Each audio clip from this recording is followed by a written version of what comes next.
apa kabar semuanya? Pada pertemuan kali ini kita akan mempelajari mengenai optimisasi algoritma. Di sini, algoritma yang baik adalah algoritma yang dapat menyelesaikan masalah sekaligus efisiensi dalam pemakaian waktu dan ruang.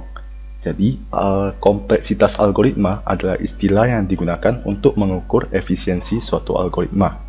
Adapun beberapa jenis kompleksitas seperti kompleksitas waktu dan kompleksitas ruang. Kalau kompleksitas waktu disimbolkan dengan Tn, sedangkan kompleksitas ruang disimbolkan dengan Sn, atau S buka kurung N tutup kurung, seperti itu. Kompleksitas algoritma tidak dihitung menggunakan satuan waktu seperti menit, detik, menit, ataupun jam. Di sini menghitung kompleksitas waktu adalah menghitung jumlah langkah yang ditempuh serta perubahan jumlah langkah saat ukuran input berubah. Faktor yang mempengaruhi biasanya ada prosesor, sistem informasi, sistem operasi dan compiler yang digunakan dan faktor lainnya. Jadi kalau kita lihat di sini, kompleksitas waktu itu contohnya seperti permasalahan pengurutan bilangan, pencarian rute terpendek, pencarian terpendek di mana masukannya berupa graf dan seperti vertex dan S. Itu nanti selengkapnya ada mata kuliah khusus ya. Struktur diskrit juga ada ya. Sama satu lagi desain dan analisis algoritma. Jadi di sini ada juga yang kita lihat notasi asimptotik ya. Contohnya itu seperti BO, B omega, B theta. Jadi notasi asimptotik ini digunakan untuk melihat seberapa efisien performa sebuah algoritma dibandingkan algoritma lain. Yang paling sering kita ketemu nanti yang poin pertama ya. Selanjutnya di notasi BO ini dipilih karena merupakan notasi yang paling populer dan banyak digunakan ya. Ya nanti kedepannya kita lebih banyak menggunakan yang notasi BO ini. Salah satu contohnya itu yang menggunakan notasi BO seperti algoritma bubble sort ya. Jadi disimbolkan dengan notasi BO n kuadrat karena dua kali perulangan ya, ada for di dalam for, jadi kebanyakan itu menggunakan n kuadrat, satu for n, satu for di dalamnya itu n lagi, jadi n kali n kuadrat. Ini algoritma menghitung rata. Kalau kita lihat kan satu for ya, maka kompleksitas waktunya n karena sebanyak n ya. Kemudian di sini ada lagi, ini beberapa fungsinya bisa dipelajari ya, seperti menggunakan fungsi matematika atau dasar penjumlahan, dan perhitungan kompleksitas algoritma non rekursif tidak persis dengan rekursif. Ini beda ya. Kalau rekursif kan dia kebanyakan nggak pakai for ya, dia memanggil fungsi itu sendiri. Ini ada kriteria efisiensi umum dari fungsi BO ya. Jadi kalau yang satu itu konstan, ada lagi logaritma itu biasa logaritmik ya. Kalau n saja itu linear. Kalau n kali log n kali log n. Kalau on kuadrat itu kuadratik.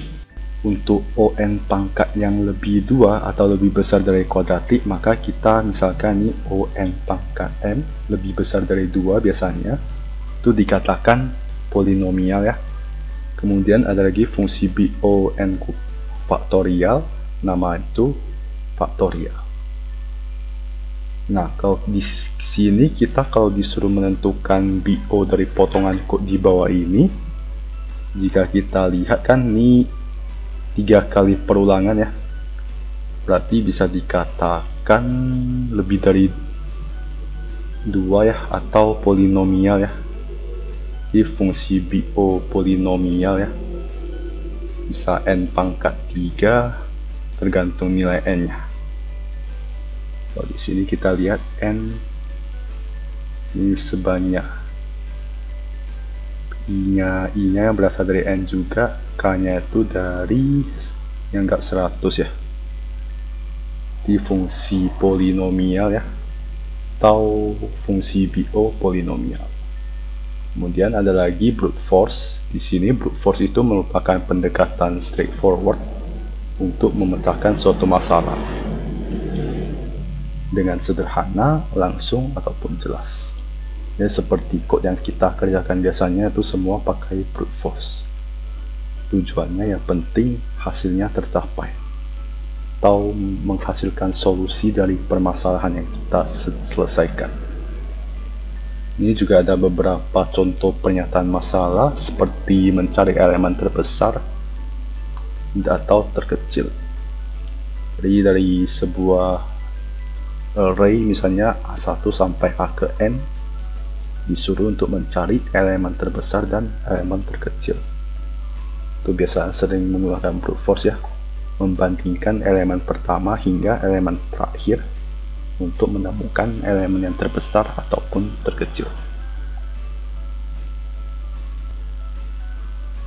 Kemudian ada lagi yang namanya pencarian beruntun atau sequential search ya. Kalau sebelumnya itu mencari elemen terbesar dari elemen terkecil. Kalau sequential search itu biasanya dari yang pernah kita pelajari itu juga sama ya. Setiap elemen senarai dibandingkan dengan X. Pencarian selesai jika X ditemukan atau habis diperiksa. Jadi keluarnya kalau ketemu 1, kalau tidak 0. Kemudian ada lagi contoh berdasarkan definisi konsep ya. Di sini A pangkat N berarti mengalihkan A sebanyak N kali. Kalau algoritma brute force ya mengalihkan 1 dengan A sebanyak N kali. Kalikan 1 dengan A berarti 1 kali A, kemudian dapatnya A, baru A kali A, dan seterusnya sebanyak N kali. Faktorial juga sama ya, dengan syarat bilangan bulat tidak negatif atau positif ya. Jadi mengalihkan N, algoritma brute force ya mengalihkan N buah bilangan dari 1 hingga N tersebut. Kemudian ada lagi perkalian matriks A dengan B ya. Jadi perkalian matriks itu baris dikali kolom ya. Itu baris, perkalian baris dengan kolom. Kalau disimpulkan notasinya seperti ini. Algoritma brute force mengalihkan setiap elemen hasil perkalian satu persatu dengan mengalihkan dua vektor yang panjangnya n. Dia ada vektor baris sama vektor kolom. Dikalikan kemudian dijumlahkan. Ada lagi di sini menemukan semua faktor dari bilangan bulat n ya, selain 1 dan n itu sendiri. Pada poin keempat ini kalau kita lihat menemukan semua faktor dari bilangan bulat ke n selain dari 1 dan n itu sendiri. Jadi pemfaktoran dari n ya. Jadi kalau definisi ini kita lihat bilangan bulat A adalah faktor dari bilangan bulat B jika A habis membagi B. Algoritma brute force-nya itu bagi n dengan setiap i 2 hingga ke n. Jadi jika n habis dibagi i, maka i adalah faktor dari n. Persoalan tes prima, algoritma brute force-nya membagi nilai n dengan 2 sampai akar n. Jadi jika semuanya tidak habis bagi n, maka n adalah bilangan prima.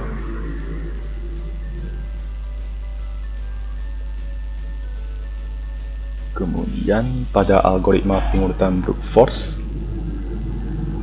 algoritma yang memecahkan masalah pengurutan secara brute force itu seperti bubble sort dan selection sort ya. Jadi kedua algoritma ini memperlihatkan teknik brute force yang jelas sekali. Kemudian di sini karakteristik dari, kalau kita lihat karakteristik algoritma brute force umumnya tidak cerdas dan tidak bagus karena dia membutuhkan waktu komputasi yang besar dalam penyelesaiannya. Kata force di sini mengidentifikasikan tenaga ketimbang otak. Kadang juga disebut algoritma naif ya. Ini ada beberapa juga pertimbangannya ketika menggunakan algoritma brute force. Lebih cocok ketika masalahnya berukuran kecil. Jadi kalau sederhana, implementasinya mudah, pakai brute force juga tidak masalah. Kemudian digunakan sebagai basis pembanding dengan algoritma yang lebih bagus. Ini juga ada lagi, meskipun bukan metode Mangkus, hampir semua masalah dapat diselesaikan dengan algoritma brute force. Contohnya mencari elemen terbesar seperti tadi ya. Ya, ini ada beberapa informasi mengenai kekuatan metode brute force, bisa dibaca ya. Seperti di sini kita lihat bisa memecahkan hampir besar sebagian masalah, sederhana, mudah dimengerti, biasanya layak untuk beberapa masalah penting seperti pencarian, searching, sorting, pencocokan string, perkalian matriks. Ada lagi ini untuk perkalian penjumlahannya atau menentukan nilai minimum maksimum. Dan ini kelemahannya tidak efisien, lambat, serta tidak sekreatif teknik masalah lainnya. Jadi di sini kita lihat ada lagi algoritma greedy, merupakan metode yang paling populer untuk memecahkan persoalan optimasi. Jadi di sini tujuannya itu mencari solusi optimum. Ada dua macam, mencari nilai maksimal atau minimasnya.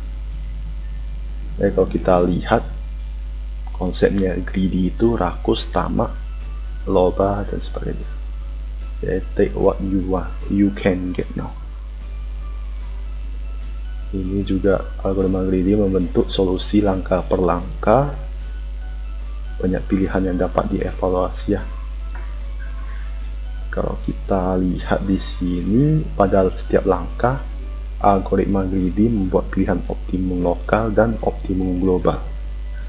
Dengan harapan, kalau kita lihat membuat pilihan optimum lokal, dia mencari lokal optimum dengan harapan bahwa langkah sisanya mengarah ke solusi global. Contohnya masalah penukaran uang.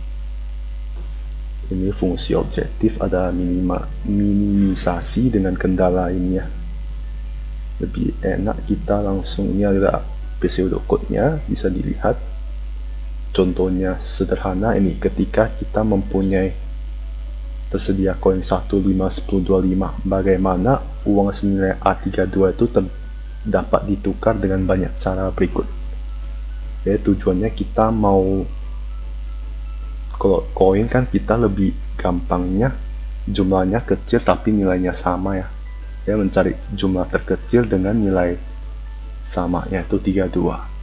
Kalau kita lihat 32 itu bisa koin 1 itu sebanyak 32, atau koin 5 4 kali, tambah koin 10 1 kali, tambah 1 koin 2 kali, dan seterusnya. Ya, kalau kita lihat di sini ada 32 koin, 7 koin, 5 koin, 4 koin. Ya, solusi minimumnya ini 4 koin. Hasilnya itu yaitu 25, 5, 1, 1. Jadi agar pemilihan koin berikutnya optimal, maka perlu mengurutkan himpunan koin dalam urutan menurun. Jadi 25 diurutkan 25 terbesar ya. 10, 5, 1, 25. Sisanya berarti 10 gak bisa, maka 5. 25 tambah 5, 30, sisanya 2. Ya, algoritma kompleksitas dari algoritma greedy itu ON ya. Kemudian bisa saja algoritma greedy untuk masalah penukaran uang ini tidak selalu menghasilkan solusi optimal. Ya, bisa saja nanti solusinya kan 4 koinnya. Bisa saja dengan algoritma greedy menghasilkan 5 koin, ternyata yang optimalnya itu 4 koin. Contoh lainnya itu traveling salesperson problem ya. Jadi di titik ini, bisa dari kota A dia harus melewati semua kota dan kembali ke kota A. Ini ada lagi yang namanya nanti sirkuit Hamilton ya. Dari titik ini bagaimana menuju titik lain dengan jarak terpendek. Kalau A ke D, A ke C ya, berarti A ke C baru B, C ke B, nya B ke B ke D ya, baru D ke A. Ini ya, solusi optimalnya 32. Ini dari poin A kita lihat paling kecil kan 5, dari C paling kecil 8, di ACB dari B ke D satu jalur aja 9, kemudian dari D ke A 10. Tapi bisa saja nanti dari lewat jalur lain menemukan solusi lebih optimal. Untuk kasus ini solusi optimalnya 32 dari AC, B, D, A. Ada lagi sirkuit Hamilton yang berbentuknya seperti ini. Jadi dari E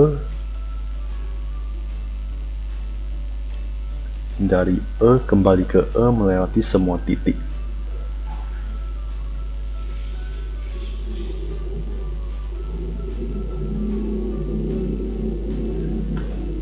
Kalau kita lihat solusi lebih baiknya itu dari E kemudian ke B kan 8, 3, 4, 5, berarti 3 paling kecil ya, B, dari B itu ke A,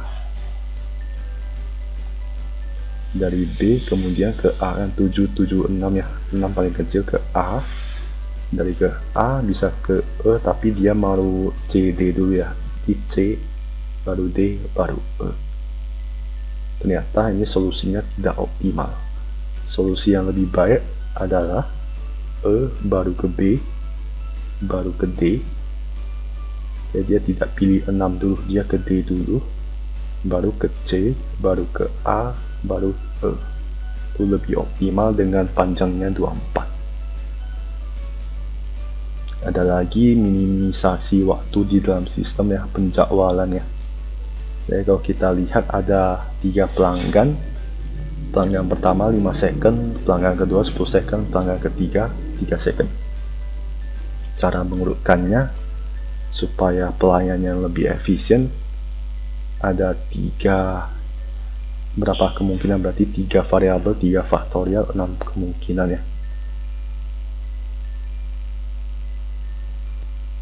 Dari ke-6 kemungkinan ini kalau dijabarkan semua dihasilkan 29 paling optimal. Ya setelah 3 ya, 3 kan dia melayani 3 sama 1, 3, 1, 2 berarti 3, 5, 10, 3, 5, 10. Jadi ketika melayani 10 dia wajib melayani 31.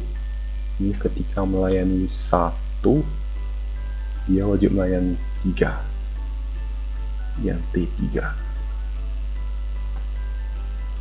Kemudian ada lagi ini deklarasi himpunan, bisa dilihat ya. Ini pseudocode dari penjadwalan pelanggan. Kemudian ini juga prosedurnya.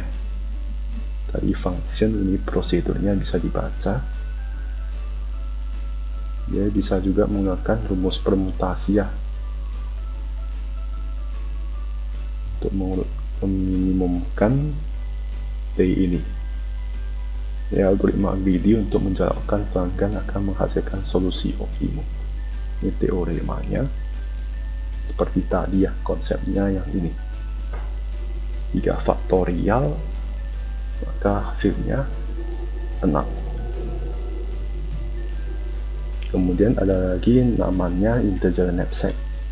Ini seperti seorang pencuri yang memiliki tas ukurannya 15 kilo. Bagaimana dia mengambil barang-barang secara maksimal. Jadi kalau kita lihat contohnya ini ada 3 ya, greedy by profit, by weight, sama by density. By profit itu berarti keuntungan terbesar, kalau weight itu berat ringan, density itu mempunyai P per W terbesar, profit bagi W terbesar. Jadi dari 3 penyelesaian greedy ini ada juga catatan bahwa pemilihan objek berdasarkan salah satu dari ketiga strategi di atas tidak menjamin akan memberikan solusi optimal. Jadi dari ketiga greedy belum tentu memberikan solusi optimal ya.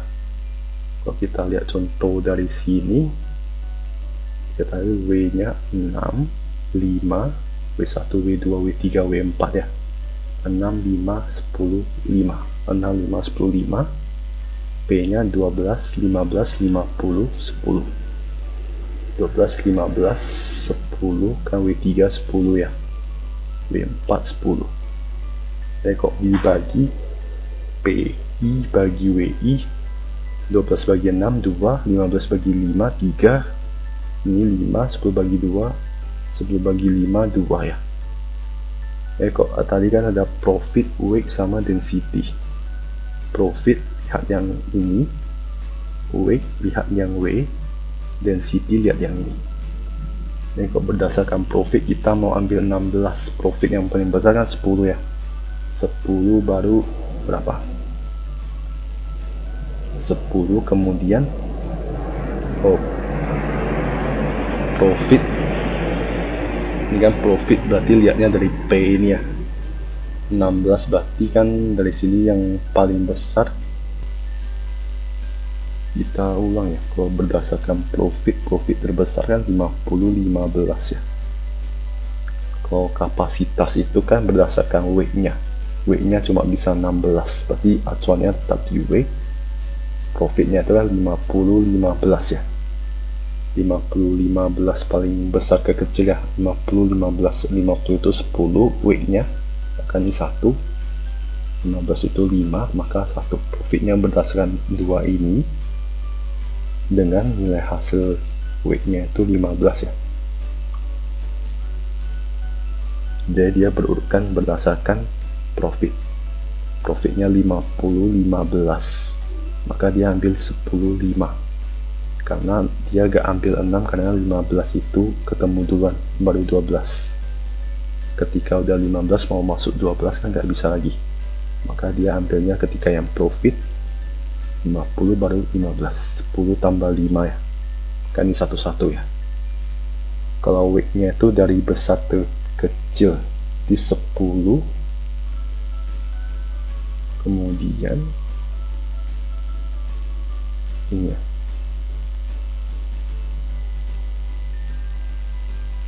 kalau weight di sini kan berarti kita lihat di sini dia ambilnya 6 sama 5 ya. 6 sama 5, sedangkan 6 tambah 5 itu hasilnya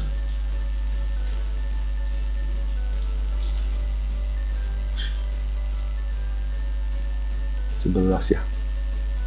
Kalau 10 tambah 6, misalnya 10 tambah 6 ya, 101.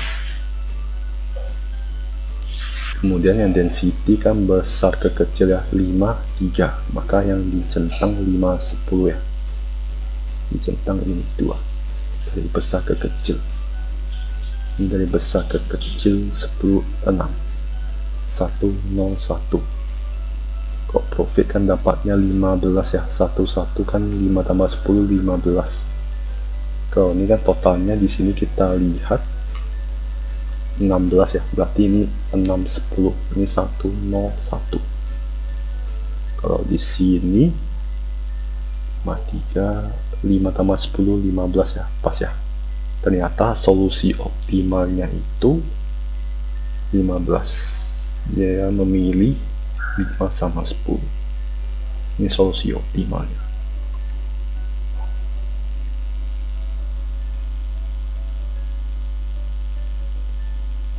Oh, ini ada 4 ya ternyata ya.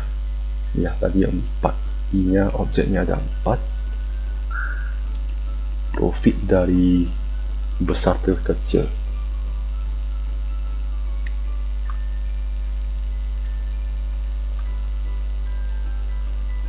Kalau kita ulangi lagi kan berarti 10, 5. Bisa 5 ini juga ya berarti ya. 1-1. Tapi dia memilih yang paling atas pertama kali ketemu. 5 baru 10. 10, 5. Ya banyak kemungkinan ya, bisa dicoba juga. Kalau 5 misalnya ini 5, apakah hasilnya gimana? Total keuntungannya berarti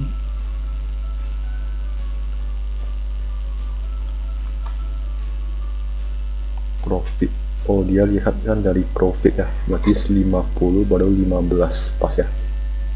Kalau yang weight tadi kan berarti 10 baru 6 ya. Jadi dia memilih weight-nya itu terkecil ya, 55 baru 10, berarti weight-nya itu urutkan dari kecil ke besar. Ambil yang paling kecil-kecil dulu, baru dilanjutkan yang paling besar. Di 5, 5, 6 ya, 110 ya. Kalau yang density dari besar ke kecil, ini 11, 53. Kalau dihitung total bobot profit 5 tambah 10, 15. Yang weight-nya itu, weight-nya kan 111 ya, ini di 655, 16. Density yang dua ini, berarti hitung weight-nya 5 tambah 10, weight itu bobotnya ya, 5 tambah 10, 15. Yang optimal ternyata 5 sama 10. Kok sini total keuntungannya 15 tambah 50, 65. 12 tambah 15 tambah 10, 37. 3 tambah 15 tambah 50, 65. Optimalnya 65. V seperti greedy by density. Jadi hasil akhirnya optimalnya itu kan 65 ya, dengan total bobot 15. Ternyata selain density ada profit ya. Di solusi optimalnya yang dipilih 0110 dan 0110, greedy profit dan density memberikan solusi optimal. Kemudian di contoh 2 ini kita lihat, kita susun ulang 100, 50, 45, 20, 10, 5, 20, 10, 5, susun menurun ya. P nya juga 40, 35, 18 hingga 2. Kalau P per W nya 40 bagi 100, 0,4, 35 bagi 50 ini, 18 bagi 45, 0,4, 4 bagi 20 dan seterusnya ya. Profit by, kalau kita lihat greedy by profit, berdasarkan profit terbesar itu 4 ya. Kapasitas knapsack weight nya itu 100. Jadi dari urutkan terbesar 40 dapat 100, maka profitnya 1. Kalau berdasarkan weight paling besar itu, weight nya berarti kita urutkan dari kecil ambil ke besar ya tadi ya. Di 5, 10, 20, 45, 50 ya. Kalau kita lihat 5 tambah 10, 15 tambah 20, 35 tambah 45, 80 ya. 80 tambah 50 gak bisa lagi, di stop sampai 80 kan dipilih ini. Kita lihat weight nya pas ya, 80 ya. Profitnya 100 dengan total keuntungan 40. Kalau yang ini total keuntungannya berarti jumlahkan ini semua, 18 tambah 4 tambah 10 tambah 2 berarti 20 tambah 14, 34 ya. Kalau density berdasarkan besar terkecil ya, 1, 0,7, kemudian apa lagi, 0,4 ya. Density kalau kita lihat 0,7, kemudian 0,4, 1 pasti, 0,7 pasti, 0,4 ini pilih salah satu. Kalau di sini kita lihat dia pilih berdasarkan yang, kalau kita lihat berdasarkan weight 145, ini berdasarkan weight terkecil ya. Kalau sama berdasarkan weight terkecil dan profit terkecil ya, maka dipilih yang paling bawah.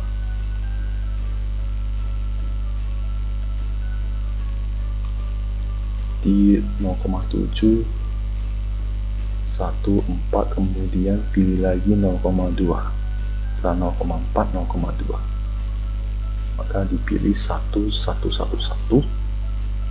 Kalau dihitung berarti pasti 85 ya. Profit